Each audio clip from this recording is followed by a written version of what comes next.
네, 방금 소개받은 박인경입니다. 오늘도 다니엘 기도회에 하나님 앞에 모이신 우리 성도님들을 만나 뵙게 되고 또 하나님의 존전에 함께 나갈 수 있어서 정말 이 시간이 너무 기쁘고 또 저에게 영광입니다. 그런데 문제는 제가 간증이 늘 어렵습니다. 제가 알지 못하는 사이에 하나님의 영광을 가리울까 봐 두렵기도 하고요. 또 제가 지나온 고난이 얼마 되지 않았을 때 간증을 할 때는 그 아픈 마음과 기억과 감정을 꺼내서 말씀드리는 게 너무 고통스러워서 힘들었다면 이제는 반대로 제 나이가 70이다 보니까는요, 지나온 그 고난의 시간이 너무 오래되어서 또 무엇보다도 그 이후에 주님께서 제 손에 쥐어주신 이 사명이 너무 존귀하고 너무 감사해서 너무 힘있게 달려가다 보니 제가 겪은 일들이 이제는 가물가물할 때도 있고요. 때로는 남의 일처럼 느껴질 때가 있는 것이 사실입니다. 그래서 자기가 겪어온 일이 남의 일 같기도 한 사람이 정말 하나님과 성도들 앞에서 간증을 할 수 있는 것인가, 제가 너무 고민이 많이 되어서 하루는 다니엘 기도회 담당하시는 목사님께 연락이라도 좀 드려봐야 되겠다라고 생각을 했는데 누군가 그 다니엘 기도회 강사 포스터가 나왔다며 저에게 보내주신 거예요. 근데 저는 나왔는지도 모르는데 여기 있지 않냐고 그렇게 보내주셔서 제가 그거를 보고 난 다음에는 이거 못한다고는 절대 안 되겠구나. 그래서 조금 과장되게 이야기하자면 다니엘 기도회 강사진 포스터 때문에 여기에 올라왔다고 할 수도 있겠습니다. 정말 여러분들하고 저의 이야기를 통하여서 주님의 영광만 드러나기를 바라고 또 성령 하나님께서 여러분 각자에게 들려주실 말씀을 명확하고 또 뜨겁게 전달해 주시기를 간절히 바라는 마음으로 기도하고 올라왔습니다. 네, 애로사항이 많은 할머니의 간증을 들으실 때 측은지심을 가지시고 또 중보해 주시는 마음으로 들어주셨으면 하고 부탁을 드리는 바입니다. 네, 저는 불교 집안에서 태어났습니다. 외가에도 친가에도 예수님 믿는 사람이라고는 아무도 없었죠. 더군다나 저는 막내요, 늦둥이였습니다. 저희 집은 지금 생각해 보면 참 부유했던 것 같습니다. 제가 아까 나이를 말씀드렸지만 제가 어렸을 때는 서울에도 공동수도라는 것이 있어서 물지개를 지고 가서 물을 길어다가 써야만 하는 때였는데요. 저희 집에는 물이 펑펑 나오고 목욕탕까지 있었던 것도 기억이 나고요. 대한민국에 백화점이 2개밖에 없는데 그 백화점에 가서 맨날 아이들의 옷을 사주셨던 아빠의 기억도 있습니다. 그런데 이제 아버님이 좋은 점이 너무 많은 분이셨는데 저희 엄마 말고도 여인이 너무 많으셨어요. 그래서 여러분들은 웃으시지만 저희 엄마가 참 착하고 고운 분인데 마음이 늘 무너지시고 자살 충동에 시달리셔서 언제나 저는 엄마가 언제나 자살에 성공하시려나 그게 너무 두려워서 저는 태어나서 엄마를 지키기 위해서 태어난 그런 사람인 줄 알고 자랐습니다. 한 번은 아이들이 길가에서 막 눕다시피 떼를 쓰는데 내가 저렇게 다리를 버둥대면서 울어본 적이 있나? 어렸을 때 생각해 보니 그래 본 적이 없더라고요. 엄마만 지키면서 살았던 것 같습니다.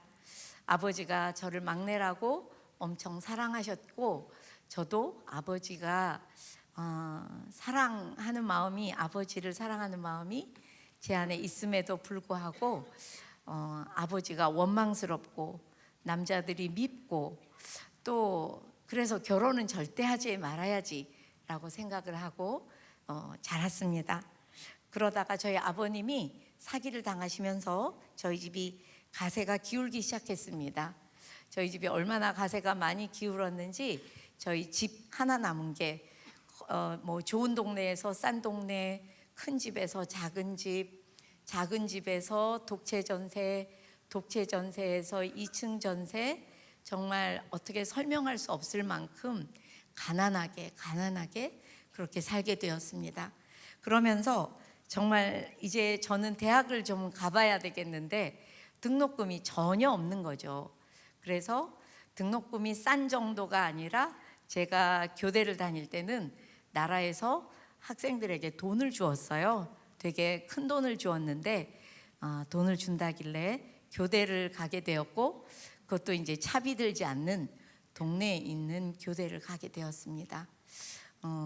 교대를 다니면서 또 교사를 하면서 어떻게 보면은 그 삶을 살고 싶은 사람도 있을 텐데 제 마음에는 왜 그렇게 인생이 목이 마르던지요, 어떻게 살아야 되는지도 모르겠고 또 어떻게 살아야 되는지 가르쳐주는 사람도 옆에 없고 이건 어디에다 대고 물어보면서 인생을 살아야 되나 너무 목이 말라서 제가 할 수 있는 것은 그거밖에 없었어요. 사표를 내고 공부라도 다시 해보자 그렇게 생각하고 이제 사범대에 편입을 하게 되었습니다.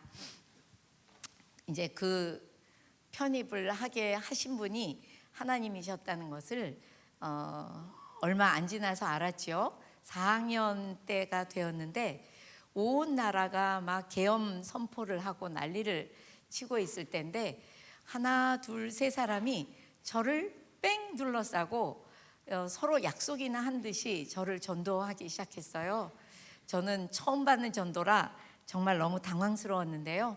그 중에 저희 같은 학교에 다니는 선배 형이 꼭 할 말이 있다고 해서 이제 강의실에 남았는데 요점을 정리하면 자기가 어떻게 하나님을 만났는지 그리고 자기를 북한에 있는 이제 선교사로 자기를 보내셨다는 그런 얘기를 해주는데 제가 얼마나 당황스럽던지요. 근데 당황스럽긴 한데 그 사람의 눈빛이나 표정이 절대 거짓말인 것 같지는 않았어요. 그래서 제 마음에 이렇게 인생을 어떻게 살아야 되는지 몰라서 쩔쩔매고 있는데 신에 대해서 저렇게 확신을 가진 사람이 있다면 한 번은 따라가서 교회라는 데를 가봐야 되겠다 그런 생각을 하고 제 평생 처음으로 25살 10월 달에 교회라는 곳을 갔습니다. 제 다리는 앞으로 막 걸어가는데요, 제 몸이 가기 싫어가지고 몸이 점점 뒤로 가는 거예요. 아, 이래도 사람이 뒤로 자빠지지 않고 갈 수가 있구나 싶을 만큼 신기한 몸의 현상을 느끼면서 교회를 찾아갔고 교회 안에 대학부회를 들어갔더니 학생들이 꽤 많이 있는데 계속 노래를 하는 거예요. 그래서 웬 어른들이 이렇게 모여서 노래를 많이 하나 그랬는데 그 중에 어느 노래의 가사가 제 귀에 콕콕 들어와 박혔습니다. 제가 목이 많이 쉬어서 찬양을 하면 좋겠지만 가사만 불러드리면은요, 어린 양 예수 날 위해 죽으셨네, 아프고도 쓰린 눈물 홀로 흘린 주님이여, 주님 죽인 우리 죄를 용서하여 주옵소서 하는 찬양이었는데요. 더 그 가사가 제 귀에 쏙쏙 들어오는 것도 신기하지만 제가 그 노래를 듣는데 아직 찬양이란 개념이 없었을 때죠. 노래를 듣는데 계속 강같이 눈물이 흐르는 거예요. 제가 왜 우는지를 전혀 모르겠는데 울고 있더라고요. 예배 시간이 다 끝나니까 이제 다 같이 성경 공부를 하자고 모였어요. 그래서 저를 전도했던 형이 저의 헬퍼가 되었다며 제 옆에 와서 소책자로 복음을 증거했어요. 그 복음 증거도 들으니 난생 처음 듣는 얘기긴 하지만 거짓말 같지가 않은 거예요. 믿어지는 거예요. 그게 제가 마음에 너무 이상한데, 그 헬퍼가 저에게 뭐라고 하냐면 예수님을 영접하시겠습니까? 이렇게 물었어요. 근데 제가 아이고, 아직은 영접까지 할 필요는 있나? 아니, 그건 아니지 생각을 하는데 제 입이 네 라고 대답을 하는 거예요. 그때 또 그 헬퍼가 그럼 기도하세요. 영접 기도를 하재요? 하래요, 저더러. 그래서 제가 아유, 여보세요, 제가 기도를 할 줄 몰라요. 그랬더니 거기 있는 영접 기도문을 기도하는 마음으로 읽으면 된대요. 그래서 제가 이제 제 입을 벌려서 주님, 나 같은 죄인을 대신해서 십자가의 죽으심을까지 제 입으로 소리내어 읽었고, 눈이 그 다음에 있는 감사합니다를 읽었는데 제 마음속에 갑자기 이런 생각이 들어오는 거죠. 버스에서 자리만 내어줘도, 양보해도 감사합니다라고 인사를 하는데, 날 위해서 대신 죽으신 분이 있다는데 감사하다고만 말해도 될까? 어디 더 좋은 적합한 말이 없나? 라는 생각을 하는 순간, 지금 생각하니, 그때는 몰랐고요, 성령님이 제 안에 들어오셨습니다. 그때를 생각하면 언제나 제 마음이 감동스럽습니다. 제 눈앞에 죄가 죄인지도 모르고 저질렀던 수많은 죄악이 한 카트씩 제 눈앞에 지나가는데, 얼마나 그 죄가 죄인 줄 알고 나니 얼마나 마음이 아프던지요. 또 주님께서 제 대신 저의 죄 때문에 십자가에 달리셨다니, 그 십자가가 감사하기도 하지만 얼마나 그 십자가가 제 마음을 아프게 하던지요. 더 표현할 수 없을 만큼 그 십자가 앞에서 늘 통곡을 하고 울었습니다. 그 십자가가 죄송하고 감사하고 제 마음을 너무 아프게 했어요. 그래서 오죽하면 그 다음에 찬양을 부르는데 이런 찬양이 있잖아요. 십자가 십자가 내가 처음 볼 때에 나의 마음에 큰 고통 사라져 라는 찬양이 있는데, 제가 그 찬양을 할 때마다 가사를 이렇게 고쳐 부르고 있더라고요. 십자가 십자가 내가 처음 볼 때에 나의 마음에 큰 고통이 찾아와 라고 고쳐 부르곤 했습니다.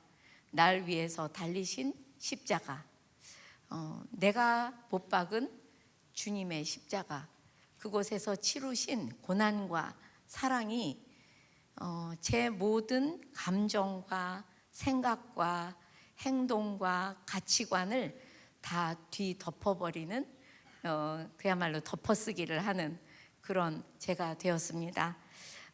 그 이후로 제가 너무 열심히 신앙생활을 하고 있지만 저희 아이들을 보니까요, 유치부 아이들을 보니까 5살, 6살인데 걔네들이 아는 성경 말씀을 제가 모르더라고요. 그래서 제가 하나님께 이렇게 기도했어요. 저 좀 속성반에 넣어주세요. 아무렇게나 만든 속성반 말고 정말 제대로 된 그런 속성반에 저를 좀 넣어주세요 하고 기도했더니, 저희가 갔던 그 교회 대학부도 너무 좋은 훈련을 시켜주는 대학부였지만, 제 친구가 저더러 내비게이터 선교회를 가자 그래서 그곳에 갔었는데요. 정말 지금으로부터 거의 반세기 전 일이니까요. 네, 45년 전에 내비게이터는 정말 대단했습니다. 저를 정말 탑 리더들이 너무 열심히 가르쳐 주시고 저를 훈련시켜 줄 뿐만 아니라 제가 누군가를 양육시킬 수 있는 훈련까지 그곳에서 만 3년 동안 열심히 받으며 하나님께서 정말 속성반에 넣어주셨구나라는 걸 알게 됐어요. 그러고 나서 이제 제가 여름 수련회를 준비하려면 기도 제목을 내라고 하더라고요. 그래서 기도 제목을 2가지 냈습니다. 하나는 저 하나님 이렇게 목숨 버리시며 구원하셔서 저를 살려주셨는데 저 이제 뭐 하며 살까요? 그 진로와 사명에 대한 질문이 저에게 너무 다급한 것이었습니다. 부르신 뜻을 알고 싶었고, 부르신 뜻을 알고 나면 꼭 그대로 살아드려 보고 싶었습니다. 그 기도 제목 하나 하고, 또 하나가 하나님, 사랑이 뭐예요? 저는 인간 간의 사랑도 저희 집에서 태어나 자라며 본 적이 없습니다. 그런데 하나님은 사랑이시라면서요. 제가 하나님의 사랑을 몰라가지고는 제가 어떻게 하나님을 알 수가 있겠습니까? 그러니 하나님의 사랑, 그 사랑 좀 그게 뭔지 저한테 가르쳐 주세요 라고 두 가지 기도 제목을 들고 여름 수련회에 갔습니다. 근데 여름 수련회에 가니까 저더러 방장을 하래요. 저는 이제 예수님을 믿게 됐는데 방장을 하라고 해서 방장은 뭘 하는 건가요? 여쭤봤더니 일단 방을 깨끗이 치워야 된대요. 그래서 그거는 쉽잖아요. 그런 다음에 뭘 하면 되냐고 했더니 이제 집회 안 나가고 자꾸 누워있고 이런 애들을 잘 다독여서 집회를 하러 내보내라는 거예요. 그건 조금 어렵긴 하지만 그래도 굉장히 영적인 거하고는 다른 것 같아서 제가 하겠다고 했습니다. 그리고 첫째 날 이제 여름 수련회를 마치고 방장들이 전부 나와서 이제 리더십 회의 때 보고를 하게 돼 있는데, 보고를 하러 들어갔더니 제일 높은 리더십 형제가 위궤양이 막 왔다면서 이렇게 예수님 자세 있잖아요. 이렇게 비스듬히 누워가지고 이제 이렇게 받는 거예요, 보고를. 근데 제 옆에 있는 방장이 먼저 보고를 했어요. 뭐라고 했냐 하면 우리 방에는 진짜 자매 하나가 너무 안 나가가지고 아무리 집회에 나가라고 그래도 나가지를 않아서 정말 너무 힘들었다. 나까지 이제 바깥에 나가볼 수가 없고 이 자매 때문에 방 안에만 있느라 너무 힘들었다. 이렇게 얘기를 보고를 했죠. 근데 그 비스듬히 예수님 자세 우리 리더십이 이렇게 얘기했어요. 비스듬히 누운 채로 그 자매를 위해서 얼마나 기도하고 하는 보고지? 사랑하는 마음으로 기도한 다음에 하는 보고야? 이렇게 물어봤거든요. 근데 저한테 그 소리가 온 우주를 울리는 너무너무 커다란 소리로 제 귀에 들리는데 누가 들어도 그건 하나님의 음성인 거예요. 그러면서 제 머리 위로 천둥같이 하나님의 사랑의 영이 폭포처럼 쏟아지는데, 제가 도무지 그날 보고를 했는지 안 했는지도 전혀 기억이 없고요. 저희가 9박 10일이나 갔거든요, 대학부 수련회를. 근데 대단하죠. 근데 9박 10일 동안 제가 뭘 먹었는지 전혀 기억이 없어요. 그리고 밤에 잔 기억은 더욱 없습니다. 밤이면 제가 깜깜한 걸 굉장히 무서워하는 사람인데 그 캄캄하게 다 자는데 그 건물 바깥에 나가서 정말 딱 하나 바위가 있는 거기에 앉아서 제가 한 일이라곤 하나님의 영을 받으며 그 사랑이 어떤 건지 영으로 받으며 우는 것밖에는 울었던 것밖에는 기억이 나질 않아요. 그래서 오죽하면 이 두 눈이 분명히 보이는 눈인데 두 눈이 너무 붙어서 9박 10일째 내려오는 날은 앞에 사람이 너 그러다 옆에 절벽인데 떨어지겠다. 그래서 앞에 사람이 준 막대기를 붙잡고 산을 소경처럼 내려왔던 기억이 있습니다. 제가 태어나 주님 앞에 구원 다음으로 가장 큰 선물, 하나님 사랑이 어떤 것인지 말도 아니고 행동도 아니고 영으로 받았던 그 날이 너무 큰 선물을 받은 날이었고요. 그 다음에 이제 집에 돌아왔더니 저희 집에 현관문을 열자마자 방 앞에 이렇게 편지 봉투가 있는 거예요. 근데 그 편지 봉투를 보는 순간 제 마음에 소름이 쫙 끼치면서 저건 내 진로에 대한 응답이다. 그런 생각이 들어서 막 열어봤어요. 그랬더니 이제 저희 주임 교수님이 야, 조교 자리가 비었는데 너 왔으면 좋겠다라고. 요즘 같으면 카톡 하나면 되는데 네, 반세기 전이라 제가 편지를 읽고 얼마나 기뻤는지. 물론 조교는 토큰도 안 받는다는 때였어요. 너무 이제 부요한 삶하고는 관계가 전혀 없지만, 나 저기 가면 내가 받은 훈련으로 또 많은 사람을 전도하고 양육하는 캠퍼스 사역할 수 있겠다 생각하고 기쁘게 갔습니다. 그래서 어떻게 하다 보니까 교수님 방보다 제 방은 너무 좋은 거예요. 한쪽 벽면이 다 통유리 창으로 돼서 막 연못이 보이고, 또 방을 2칸을 주셔서 한쪽 방에 캐비넷에는 대학생들이 배고프잖아요. 아이들이 먹을 거 가득가득 채워놓고 바깥에다가 이렇게 써붙였지요.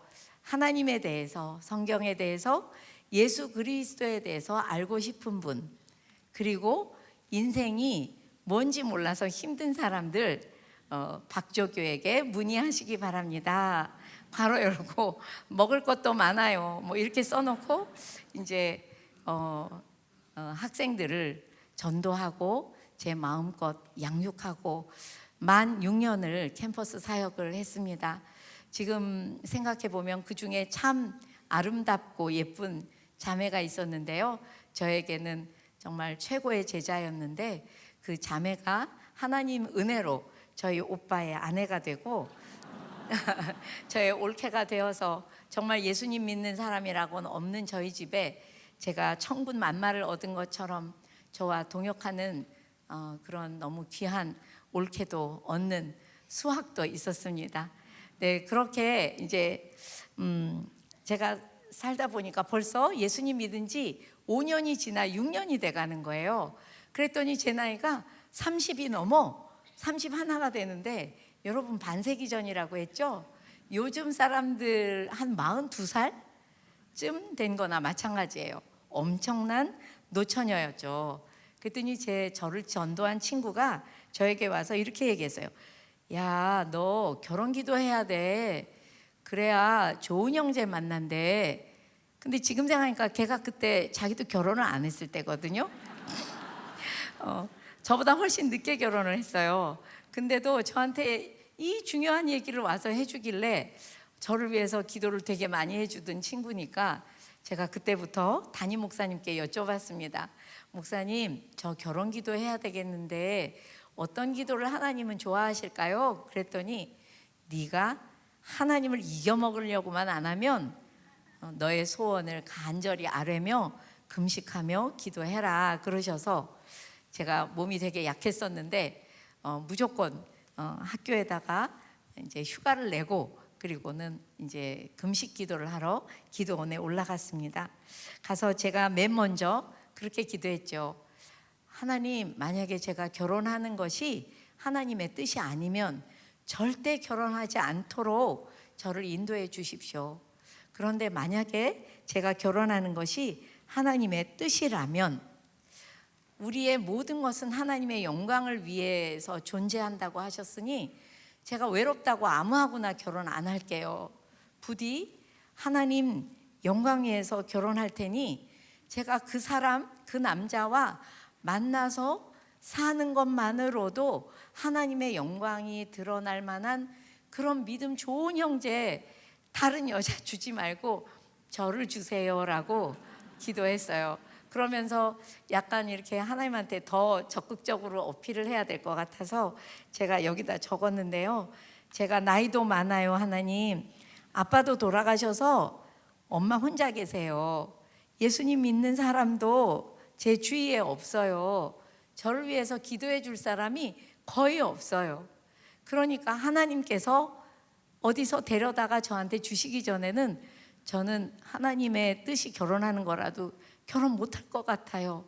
그러니 길가에 돌들러도 아브라함의 자손을 만드실 수 있다고 하신 주님께서 저같이 예수 잘 믿는 형제가 안 남았거들랑 저같이 그냥 갑자기 예수님 믿게 해서 속성반에 집어넣어서 저를 주시기를 바랍니다. 제가 그렇게 기도를 했는데 그 다음에 너무 제가 그때 마음이 간절하여 이런 기도를 했어요. 이런 표현을 쓴 것에 대해서 용서해 주시기 바랍니다. 근데 제가 마음이 간절해서 그때는 이렇게 기도했어요. 하나님, 만약에 그렇게 하나님 영광에서 살 사람이 있으면 안진뱅이여도 좋고 원청이도 좋습니다. 다른 여자 주지 마시고 저한테 주세요 라고 기도를 했어요. 지금 생각하면 제가 내려왔다 다시 올라가기도 했어요. 기도를 드리고 내려오는데 자꾸 이 기도 내가 잘한 건가? 약간 너무 겁없는 기도를 드렸나 하는 생각이 들어서 내려오다가 다시 올라갔어요. 그래서 하나님, 제가 조금 아까 왜 한 기도 있잖아요. 원청이도 좋고 안진방이도 좋으니까 주의 영광에서 살 사람 있으면 져달라고 했잖아요. 근데 제가 오늘 첫 번째 금식 기도 날인데도 몸이 이렇게 힘들고 숨이 안 쉬어지는데, 제가 몸이 더 힘들어지면 그 기도를 취소할까 봐 다시 올라왔습니다. 취소한 거는 절대 받지 마시고 조금 아까 기도한 거 그대로 받아주시기를 바랍니다 하고 다시 내려갔습니다. 그때 제가 하나님을 너무 사랑했고 또 무엇보다 하나님이 다스리는 가정에서 한번 살아보고 싶었어요. 너무나도 하나님을 모르는 가정에서 힘들었기 때문에 그 소원이 너무 간절했습니다. 근데 하나님께서 제가 잘 감당을 못할 줄 아시고 신체 건강한 전도사님을 만나게 해주셨어요. 근데 제가 하나님한테 고개를 갸우뚱하면서 제가 사모가 되고 싶진 않았거든요. 하나님, 이렇게 말씀을 드리니까 하나님께서 나는 네가 기도한 대로 네 옆에 갖다 놨다 그러셨어요. 그 말씀이 되게 겁이 나기도 하고 가야 되는 게 맞는 것 같아서 결혼을 했습니다. 시어머님을 모시고 살았고, 아무리 제가 옛날 사람이지만 제 친구들 중에 어머님을 모시고 산 사람은 저밖에 없었어요. 어머님이 경상도 분이시고 무서우셨어요.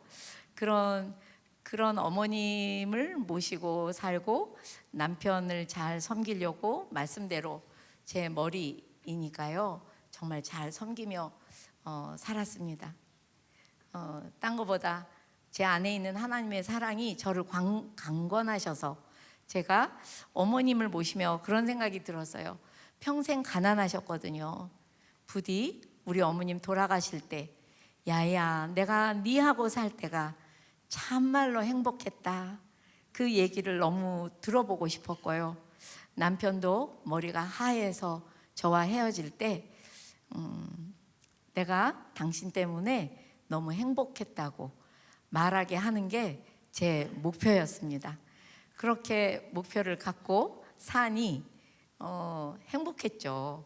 그런데 제가 어머님 모시고 남편 모시고 사는 건 어렵지 않았는데요, 도리어 제가 보니까 예수 잘 믿는 부모가 자녀를 키우는 거, 또 좋은 사모님들이 사모 사역하는 거는 본 적이 없이 부모가 되고 사모가 되었잖아요.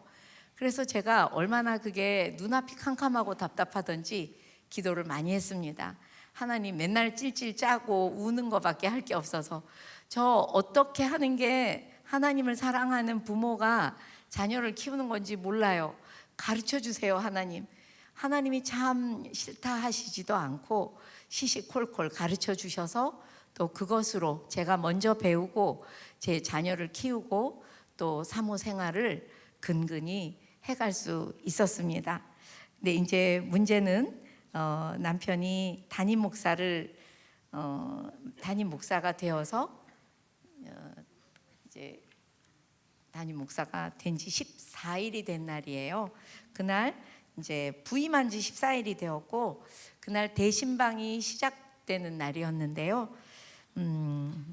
그날 저에게 큰 딸이 초등학교 1학년짜리가 있었고, 그때 나이로 6살짜리 아들이 있었는데요.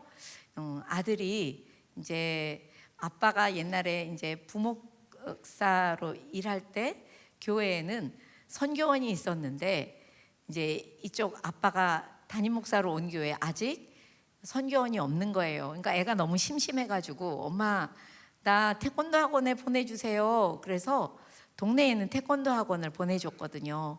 근데 거기에 이제 태권도 학원 차량에 타고 집에 와서 내렸는데 이제 운전기사분이 이제 오신 지 이틀밖에 안 돼가지고 저희 아이 집이 여기인데 저기다 내려주셔서 이제 아파트 단지를 저희 아들이 되게 어린데도 운전했거든요.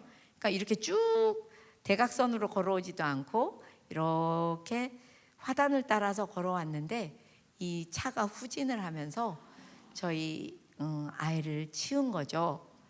그래서 아이가 하늘나라를 갔어요. 이제 선생님이 병원에 아이가 조금 다쳐서 와 있다고 해서 갔더니 아이가 뇌사 상태라고 하더라고요.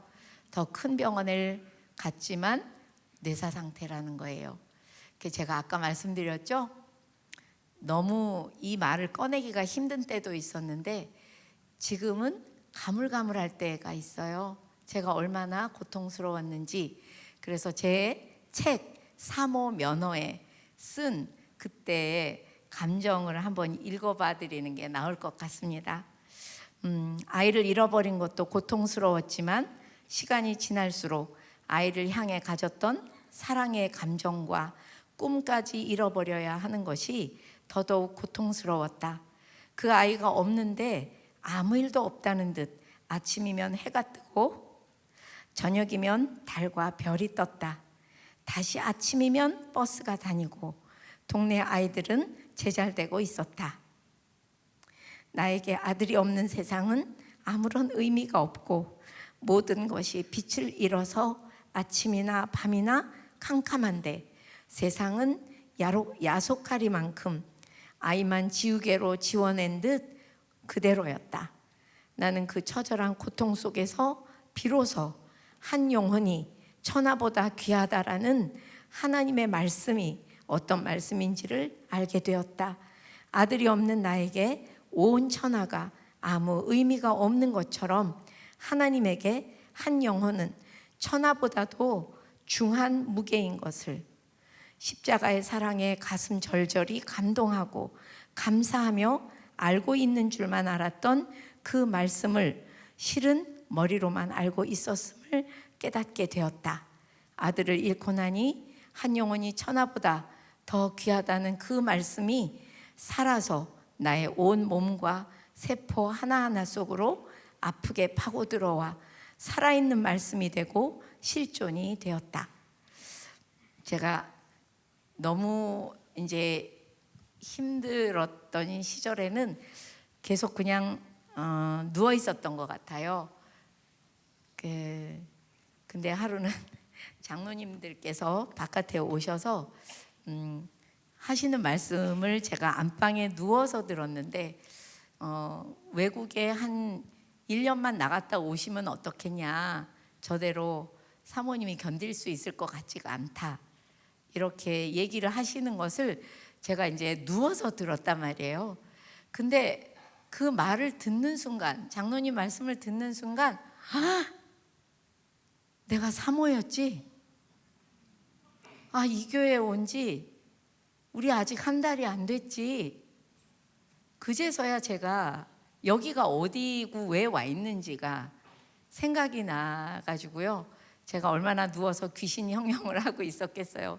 근데 벌떡 일어나서 장로님, 제가 정신을 번쩍 차리고 살겠습니다. 저희가 여기 온 지 한 달도 안 됐는데 다시 어디론가 가면 교회는 어떻게 하고요?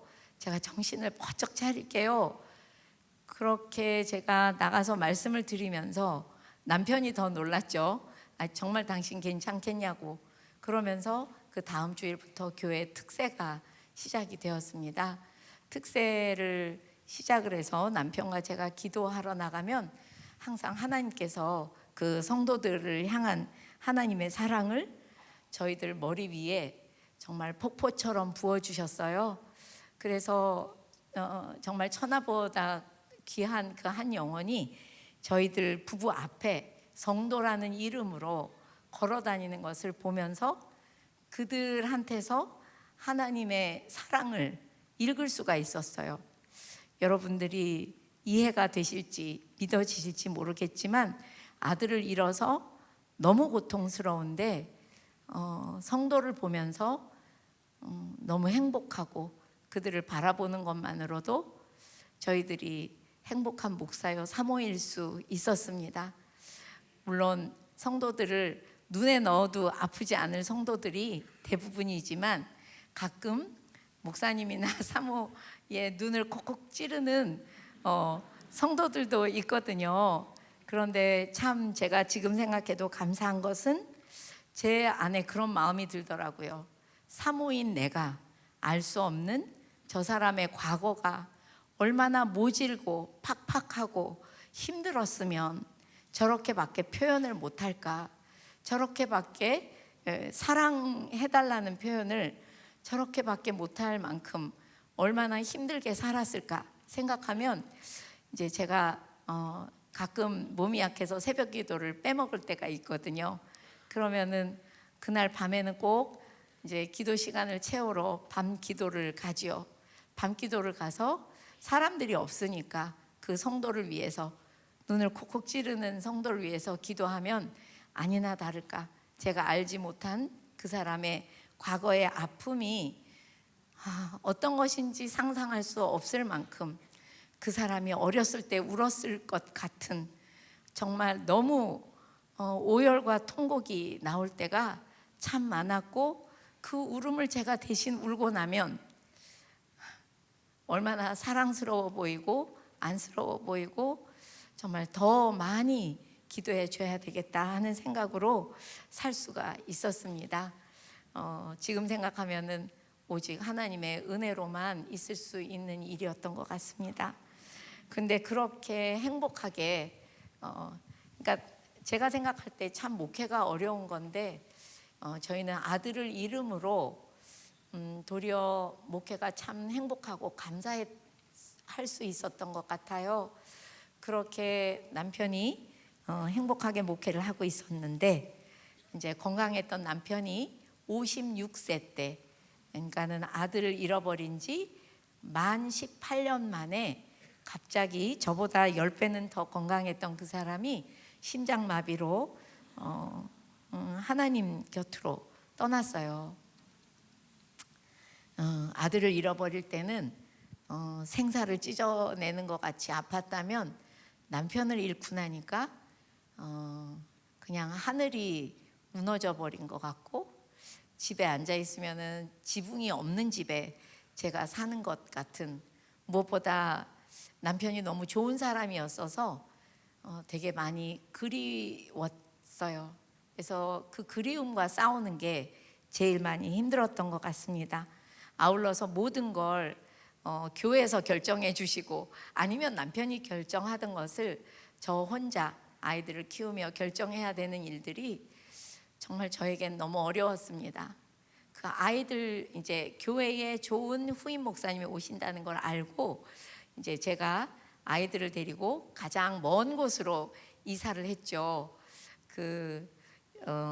담임 목사님 오시는 분과 성도들이 더 빨리 정을 드리려면 우리가 눈앞에 안 보여야 되겠다 생각하고 멀리 이사를 가고 나니 나중에 들어보니까 저희 아이들은 교회만 잃어버린 게 아니라 친구도 잃어버리고 너무 힘든 세월을 아이들이 그때 보낼 수밖에 없었어요.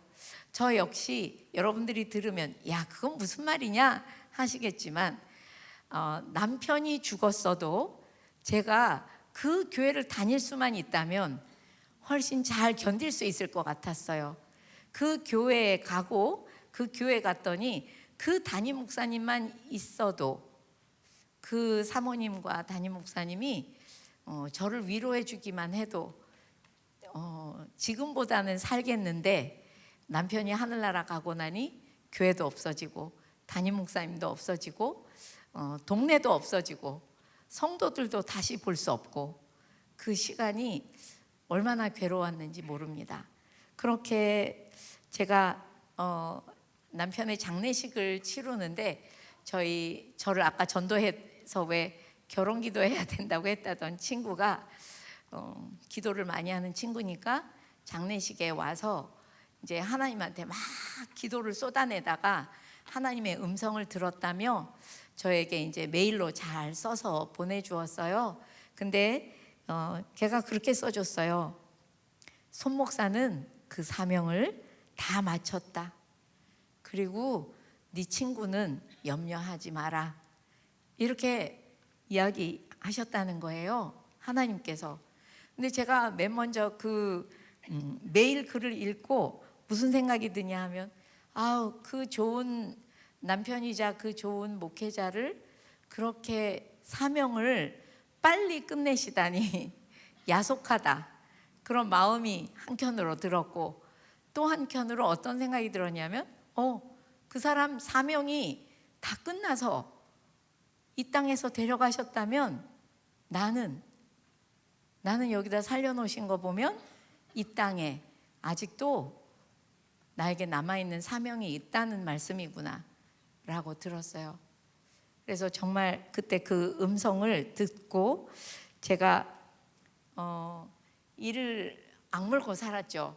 남편이 저한테 너무 좋은 친구이자 연인이자 남편이자 아버지이자 또 뜻이 잘 맞는 동역자이자 그렇게 잘 맞기도 쉽지 않을 텐데, 그런 사람을 데려가시고 나니 그 슬픔과 그리움이 제가 어떻게 살았는지 기억이 잘 안 나요.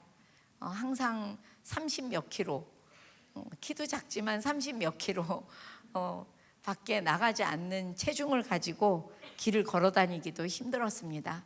그런데도 제가 하나님을 사랑하기에 저는 그러면 이제 사모도 아니고 아무것도 아닌데 저는 그럼 뭘 하며 살아야 될까요, 하나님? 근데 제가 하나님께 여쭤보고도 놀랐어요. 야, 넌 이 상황에서도 네 사명이 뭘로 바뀌었는지 되게 궁금한가 보구나.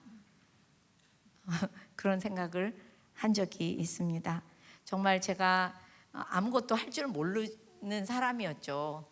오죽하면은 저희 딸들한테 너희 엄마 아무것도 할 줄 모르니까 너희들이 열심히 공부해서 선생님도 하고 돈을 좀 많이 벌어라, 이런 식으로 이야기를 하셨다고 하니 정말 제가 할 줄 아는 게 없었는데, 신기한 것은 남편이 하늘나라 간 다음에 제가 교회 안에서 하던 부모 교육과 상담이 있었어요. 제가 상담사였고 성도들을 이제 늘 상담을 하고 그러면서 부모 교육을 하는 게 있었거든요.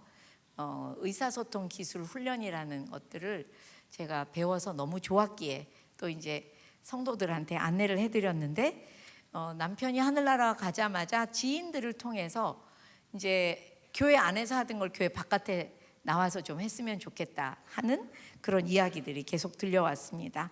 그래서 제가 7년 동안 남편이 하늘나라 가고 난 다음에 정말 열심히 했더니 부모 교육, 부모 상담에 관한 일들이 되게 많아졌어요.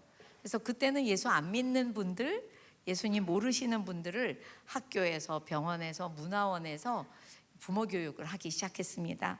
그러면서 하나님께서 저에게 부모 학교라는 거를 만들어 주시고 3학기짜리 훈련 과정을 만들어 주시면서 굉장히 깊숙이 개입을 해 주셔서 제가 그것으로 강의를 하고 또 부모 면허라는 책을 쓰고, 또 부모 면허라는 책을 쓰면서 하나님께서 사모 면허라는 책을 쓰라고 하셔서 너무 쓰기 싫었지만 사모 면허라는 책을 또 오래 쓰게 되었습니다.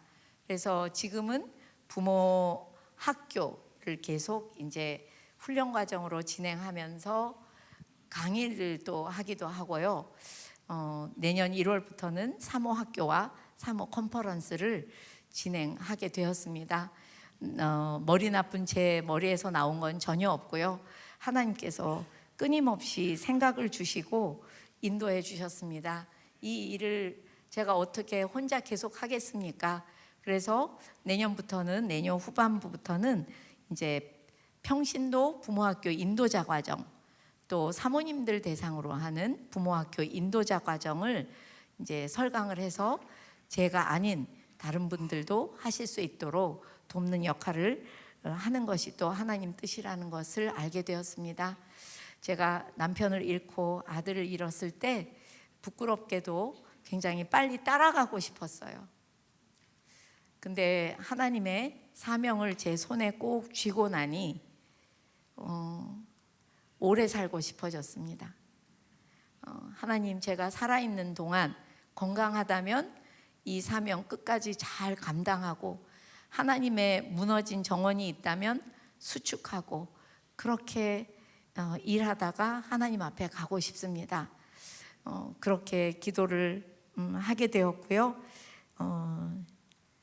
저 혼자 할 수 없으니 하나님이 잘 길러주신 저의 자녀들과 또 저에게 훈련 받으시고 또 지도자 과정을 나오시는 분들이 또 그 일을 계속 바톤을 이어서 해주시리라 생각합니다. 저의 삶을 누가 옆에 와서 들여다본다면 여러분들은 얘기 들으니까 어떠셨어요? 어떤 분들은 야, 저 여자 정말 저주받은 삶 같다. 어떻게 저렇게 살 수가 있지? 라고 생각할 수도 있겠습니다.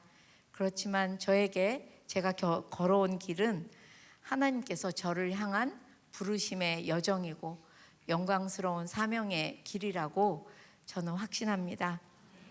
물론 제가 고난이 없었다면, 지금도 남편이 제 옆에 있다면 어느 동네 교회 사모로 참 행복했을 겁니다. 천하보다 귀한 그들 곁에서 생사, 태어나고 돌아가시고 고락, 힘들고 즐거운 일을 같이 하면서 그들을 위해서 기도하는 일이 너무 행복하고 또 행복했고 행복했을 텐데 하나님은 저에게 주신 사명은 그게 아니었고 조국 교회에 부모님들을 살려서 그들의 자녀인 다음 세대를 살리는 것, 그것이 저의 사명이고요. 또 지금도 부모 학교가 진행되는 교회들마다 부모님들이 훈련되고 변화되니 그 가정의 자녀들은 기다렸다는 듯이 바뀌고 건강해지고 또 부모님들이 훈련을 받다 보니까요. 부모님들이 사실 교회 오시면 다 교사이시기도 하고 순장님이시기도 하고 리더이기도 하시잖아요. 교회가 굉장히 건강하게 변화되는 것을 하나님이 목도하게 하십니다.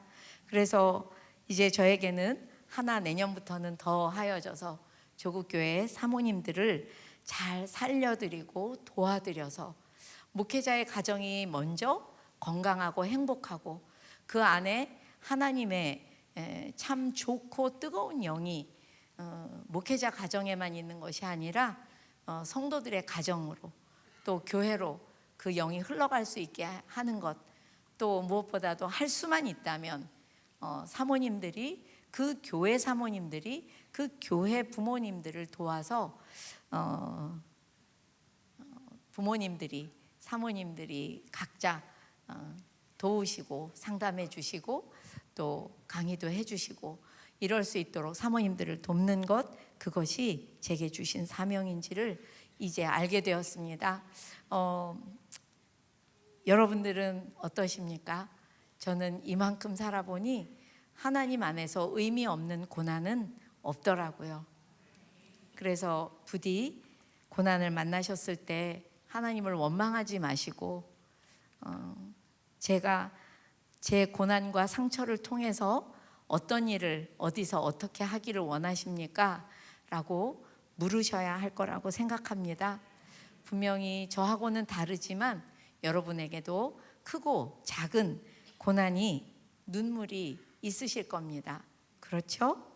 그런데 그때마다 하나님께 서운해하지 마십시오. 하나님께 눈을 기지 마시고요. 원망하지 마시고 토라지지 마시고 교회는 나오는데 반쯤 삐져 있지 마시고 부디 고난의 때에도 하나님 앞에 나가시기를 바랍니다. 네, 하나님 앞에 나가셔서 할 일이 있어요. 보통은 내 고난을 해결해 달라고 하나님 앞에 종주먹을 댈 수밖에 없는 우리들이죠. 너무 고통스러우니까요. 그렇지만 하나님이 원하는 순서는 그게 아니에요. 하나님, 내 고난 이거 좀 해결 좀 해주세요. 그것을 제일 먼저 기도할 때 제일 기뻐하시지 않고요. 어떤 것이 제일 앞에 순서여야 되냐 하면요, 내가 너무 고난 중에 있어서 괴로울 때 우리는 비로소 고난의 주님을 만날 수 있고 만나야 하거든요. 우리 주님이 얼마나 큰 고통 가운데에서 우리를 구원하셨는지 그 고난의 주님을 먼저 만나시기를 간절히 바랍니다. 그럴 때 문제의 해결, 고난의 해결은 반드시 따라오게 되어 있습니다. 그래서 세상 사람들은 고난, 희생 이런 말을 참 싫어하지요. 그것에 대해서 어떻게 하면 고난을 안 겪어볼까? 어떻게 하면 저 상처 받지 않을까? 거기에 집중하고 고난받고 사는 사람을 보면 야, 저거 너무 저주스럽다라고 생각할 수밖에 없습니다. 그러나 우리는 고난과 희생도 주님 안에서 배워야 한다고 생각합니다. 우리 주님께서 고난 가운데 우리를 구원하신 구원 사역이 완성된 것처럼 정말 우리는 하나님 안에서 고난과 희생만이 우리를 더 성숙시키고 하나님께서 그 고난과 희생을 잘 겪어낸 사람들, 그 사람들을 통해서 사명을 주시고 하나님의 마음에 딱 맞는 사명자로 함께 손붙잡고 가신다는 것을 믿으시기 바랍니다. 네, 분명히 이 고난이 없는 나의 인생을 꿈꾸는 분들도 많겠지만 제 생각에는 지금의 이 고난이 없는 나의 인생보다 이 고난이 있는 나의 인생이 나를 하나님의 뜻에 더 맞게 다듬어 주시고 또 하나님의 영광, 나를 위한 영광이 아니라 하나님의 영광이 드러나는 삶이 되게 해주실 것이라 저는 굳게 믿습니다. 그래서 정말 요즘 여러분들이 다니시다 보면 단풍이 아름답지요? 네, 너무 좋은 계절입니다. 잘 보시면 햇빛을 많이 받은 그런 나무들의 단풍이 굉장히 더 아름답습니다. 사람도 마찬가지입니다. 고난 때문에라도 하나님을 자주 만난 사람들, 그 사람들의 단풍, 그 사람들의 인생이 더 아름답습니다. 너무 고난이 괴로워서 하나님의 말씀을 붙잡고 씨름하다가 그 씨름이 기도가 되고 기도가 끊임없이 이어져서 하나님과 그 교제를 하지 않으면 살 수 없는 사람이 되었다면 여러분들은 그렇다면 정말 여러분들의 인생은 하나님 보시기에 너무나도 아름다운 인생일 것입니다. 네, 제가 하나님의 마음을 느낄 수밖에 없는 몇 번의 기회에서 우리에게 고난을 허락하실 때 하나님의 마음도 너무나도 고통스러우시다는 것을 체험한 적이 몇 번 있습니다. 하나님의 마음이 아픈 가운데서 허락하신 우리의 고난을 낭비하지 않는 그런 저와 여러분의 삶이 되었으면 좋겠습니다. 네, 기도하겠습니다. 아무 쓸모없는 인생, 그리고 무서운 줄도 모르고 세상 허영에 취해 살던 저희 인생들을 건지시기 위해서 우리가 걸어야 할 죄악과 죽음의 터널을 주님께서 홀로 걸어가셔서 우리를 구원하셨습니다. 분명 그 길은 죽음과 죄악의 길은 우리가 걸어야 할 길인데 주님께서 홀로 걸어가시며 우리는 그때 주님 곁에 있지 않았습니다. 주님이 홀로 겪으신 그 고난을 통하여 죄인이었던 우리는 이제 값을 매길 수 없는 존귀한 존재가 되었습니다. 주님 부디 그 주님 앞에 오직 복을 구하는 입술로만 살지 않도록 주님 저희들을 새롭게 하여 주시옵소서. 크고 작은 고난을 만날 때마다 하나님을 찾고 하나님을 만나고 무르익은 과일처럼 하나님의 뜻을 깨닫게 하여 주시옵소서. 주님, 고난 중에도 사랑합니다. 고난 중에 만난 사랑의 주님을 더욱 사랑합니다. 주님의 그 사랑을 아는 한 사람이 가는 곳마다 하나님께서 역사하시는 공간과 나라가 열리고 펼쳐질 줄 믿사오니 고난을 만난 우리를 강하고 존귀한 사명자들로 세워 주시옵소서. 제가 십자가에 못 박았고 십자가에 달리사 우리를 구원하신 예수님의 이름으로 기도합니다. 아멘.